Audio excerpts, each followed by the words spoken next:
So today for your entertainment I'm at St. Conan's Kirk on the shores of Loch Awe. And what a beautiful place it is. You visit in Scotland and you get a chance to visit, stick it on your list.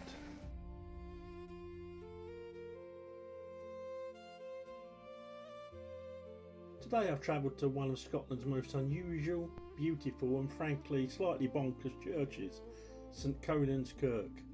Nestled on the shores of Loch Awe, this incredible building looks less like a church and more like something a medieval king, a Victorian architect and a fantasy novelist might have designed after spending a weekend together in the Highlands. But behind these stunning walls lies a fascinating story, a collection of strange legends and perhaps a few ghostly residents who haven't quite checked out yet.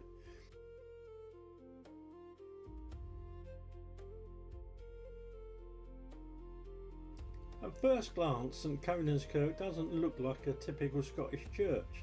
That's because it isn't.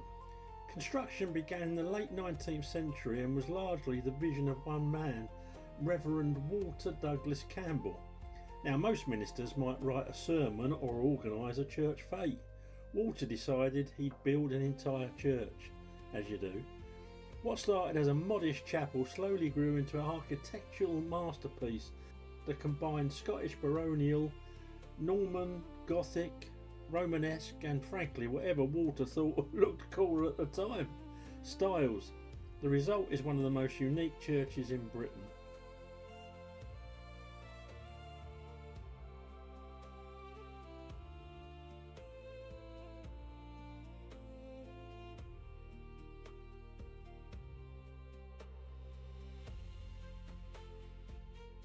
Work on the Kirk began around 1881. Walter Douglas Campbell intended to create a place of worship for his elderly mother, who struggled to travel long distances to church. A thoughtful gesture, most people just bought flowers. Walter built a cathedral-sized church. Over the years he expanded it repeatedly, added towers, chapels, arches, cloisters and decorative details from different architectural periods. The kirk wasn't finally completed until decades later after Walter's death.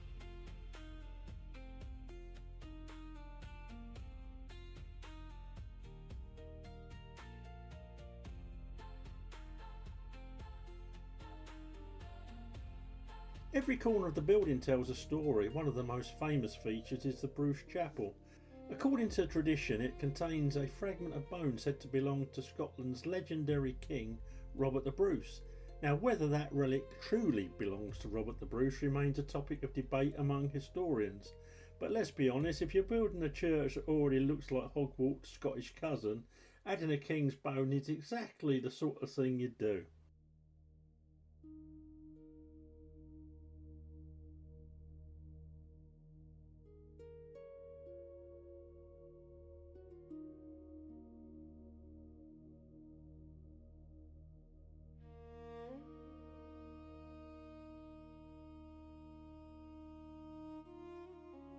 One thing visitors quickly notice is that St. Conan's Kirk feels more like an adventure than a church. There are hidden corners, unexpected stairways, mysterious alcoves and enough stone carvings to keep a medieval stonemason busy for several lifetimes. Some visitors have described wandering through the kirk as feeling like they've stepped into a historical puzzle.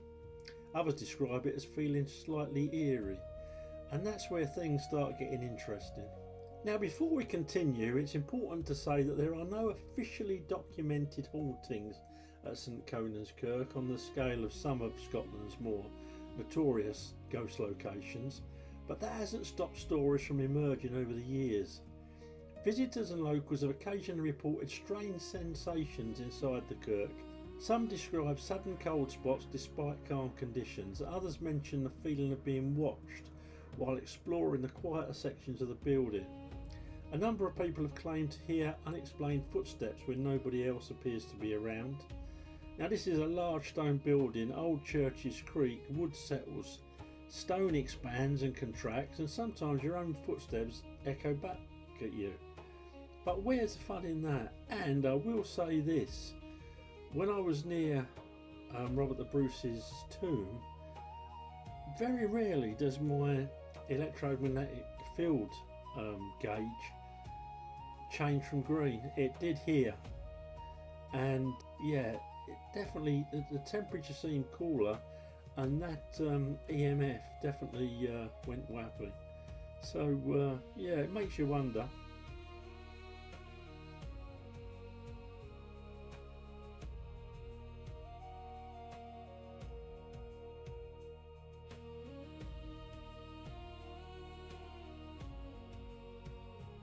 One of the more persistent stories involves the sighting of a shadowy figure believed by some visitors to resemble a monk.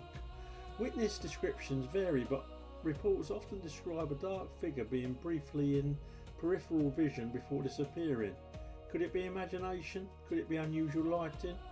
Could it be an actual ghost? Or could it simply be another tourist dressed entirely in waterproof hiking gear? In Scotland, all options remain equally possible. The Watcher.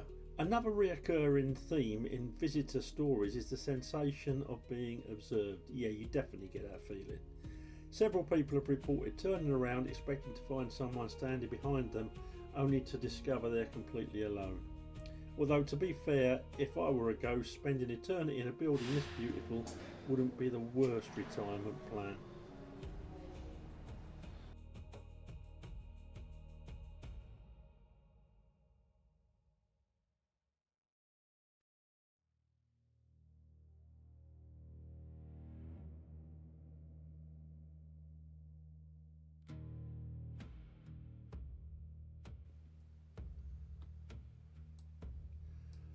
The Kirk setting beside Loch Awe adds another layer of mystery. Scotland's lochs have inspired countless tales of spirits, water creatures, and supernatural encounters.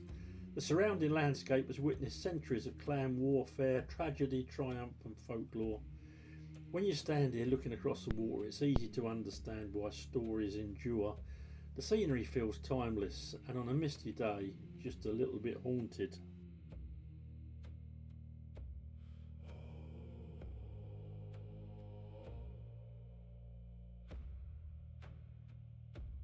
Whether you come for the architecture, the history, the connection to Robert the Bruce, or the possibility of encountering a wandering spectral monk, St Conan's Kirk is genuinely one of Scotland's hidden treasures.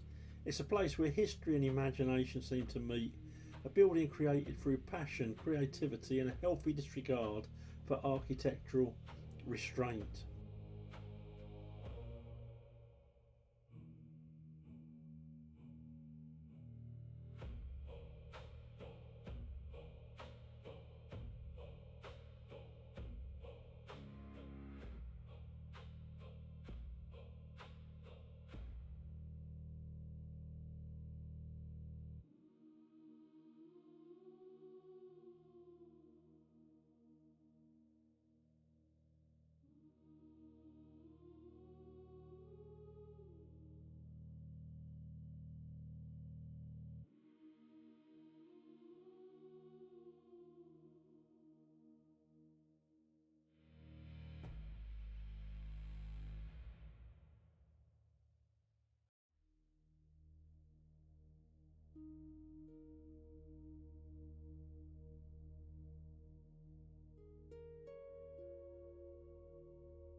If you visited here yourself and experienced anything strange, unusual or downright spooky, let us know in the comments below, will you?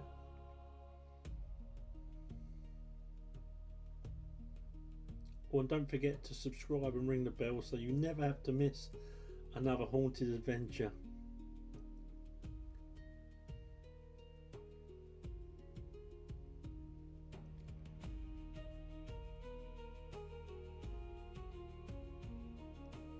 And always remember, if you hear footsteps behind you in an empty church, walk slightly faster. It always works for me.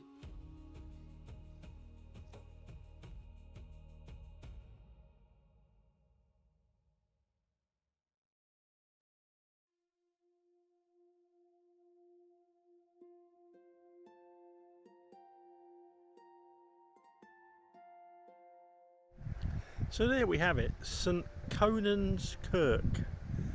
No sign of Conan the Barbarian, no sign of Captain Kirk, no sign of the Starship Enterprise, but lots of activity on the electrometer, particularly around the tomb, is it, of Robert the Bruce. So well, apparently he's got a bit of his bone in there. I'm not sure, but yeah, very well worth a visit. So there we go. Please subscribe to the channel. Please let me know what you think. I'll do it for your comments, and speak to you soon. Bye for now.